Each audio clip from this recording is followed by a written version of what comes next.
छात्र संघ चुनावों में एनएसयूआई द्वारा अखिल भारतीय विद्यार्थी परिषद पर कई गंभीर आरोप लगाए जा रहे हैं। प्रेस कॉन्फ्रेंस के दौरान मीडिया से बातचीत करते हुए एनएसयूआई के जिलाध्यक्ष अब्दुल फरहान ने कहा कि एबीवीपी द्वारा छात्र संघ चुनाव के टिकट वितरण में कई गड़बड़ियां की गई हैं। उन्होंने एबीवीपी संगठन के पदाधिकारियों पर असामाजिक तत्वों के साथ मिलकर राजनीति करने का भी आरोप लगाया। उन्होंने कहा कि दयानंद कॉलेज और लॉ कॉलेज में एबीवीपी के प्रत्याशियों के नामांकन खारिज किए जा चुके हैं। यदि एनएसयूआई महर्षि दयानंद सरस्वती यूनिवर्सिटी और जीसी कॉलेज में भी एबीवीपी के प्रत्याशियों के नामांकन पर आपत्ति दर्ज कराती तो इसकी पूरी संभावना है कि उनके भी नामांकन रद्द कर दिए जाते। किशनगढ़ में एनएसयूआई के अध्यक्ष पद प्रत्याशी भागीरथ चौधरी द्वारा नाम वापस लिए जाने पर उन्होंने बीजेपी नेता विकास चौधरी पर बाहुबल के प्रयोग का आरोप लगाया है। उन्होंने कहा कि एनएसयूआई के प्रत्याशी पर अपहरण का दबाव डालते हुए उन्हें नाम वापस लेने पर मजबूर किया गया है। एनएसयूआई ने इस संबंध में पुलिस में भी शिकायत सौंपी है। उन्होंने एबीवीपी पर बाहरी लोगों को साथ लेकर छात्र संघ चुनाव का माहौल बिगाड़ने का भी आरोप लगाया है।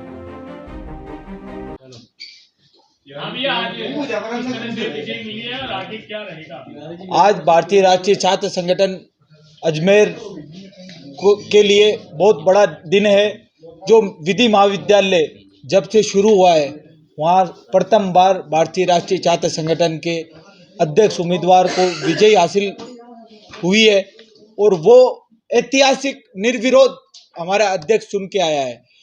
तो हमारा मुख्य उद्देश्य इस प्रेस कॉन्फ्रेंस को आयोजित करने का यही है कि जो शहर में इसका सकारात्मक माहौल जाएगा, छात्र छात्राओं में जो विद्यार्थी परिषद पे आरोप टिकट में खरीद फरोख्त के लग रहे थे उससे पूर्णतः ये साबित हुआ है कि जो उन्होंने अपने प्रत्याशियों का चुनाव किया है, जिनको उम्मीदवार उन्होंने बनाया है, वो आपराधिक प्रवृत्ति के लोग थे। उनका नामांकन खारिज हुआ। टिकट खरीद फरोख्त के आरोप उनके खुद के पूर्व कार्यकर्ता रहे राजेश चौधरी ने कल जब वो मीडिया के सामने प्रस्तुत हुए तो उन्होंने अखिल भारतीय विद्यार्थी परिषद के जो टिकट वितरण कमेटी थी उस पे आप सभी मीडिया बंधुओं के समक्ष ये संगीन आरोप लगाए कि टिकट में बड़ा झोलझाल हुआ है। अखिल भारतीय विद्यार्थी परिषद के जो टिकट वितरण हुआ है उसमें कहीं ना कहीं कुछ लेन देन करके या कोई चेक सिस्टम से कहीं ना कहीं टिकट वितरण हुआ है, जिसका फलस्वरूप आज दयानंद महाविद्यालय में उनके अध्यक्ष पद प्रत्याशी का नामांकन खारिज हो गया। लॉ कॉलेज में उनके अध्यक्ष पद प्रत्याशी का नामांकन खारिज हो गया। तो ये कहीं ना कहीं बहुत बड़ी लापरवाही उन्होंने बरती है। सिर्फ पैसे के लालच में या कोई बड़ी अप्रोच के लालच में उन्होंने टिकट वितरण किया है, ना तो उन्होंने कोई डॉक्यूमेंट वेरीफाइड किसी प्रत्याशी के किए। हमने तो बड़े महाविद्यालयों में कई आपत्तियां लगाने में भी कहीं भारतीय राष्ट्रीय छात्र संगठन कमजोर रह गया। नहीं तो मुझे विश्वास है कि जो उनका राजकीय महाविद्यालय अजमेर का प्रत्याशी है, जो महर्षि दयानंद सरस्वती अजमेर अपने विश्वविद्यालय का प्रत्याशी है, उन पे आपत्ति दर्ज हमने कराई नहीं। कहीं ना कहीं मुझे तो ये यकीन है कि उन पे उनके जो डॉक्यूमेंट थे उनमें भी कहीं ना कहीं झोलझाल साबित निकल सकता था। अब भारतीय राष्ट्रीय छात्र संगठन पे भरोसा जताकर जो विद्यार्थी परिषद विश्व का सबसे बड़ा छात्र संगठन होने का दावा करता है, उनके महानगर मंत्री की चचेरी बहन ने भारतीय राष्ट्रीय छात्र संगठन में विश्वास जताते हुए अपनी उम्मीदवारी विश्वविद्यालय के उपाध्यक्ष पद पर करी है। तो ऐसे ही कहीं ना कहीं मुख्य बिंदु थे जिसको लेकर मुझे ये लगा कि आपके समक्ष हमें आना चाहिए।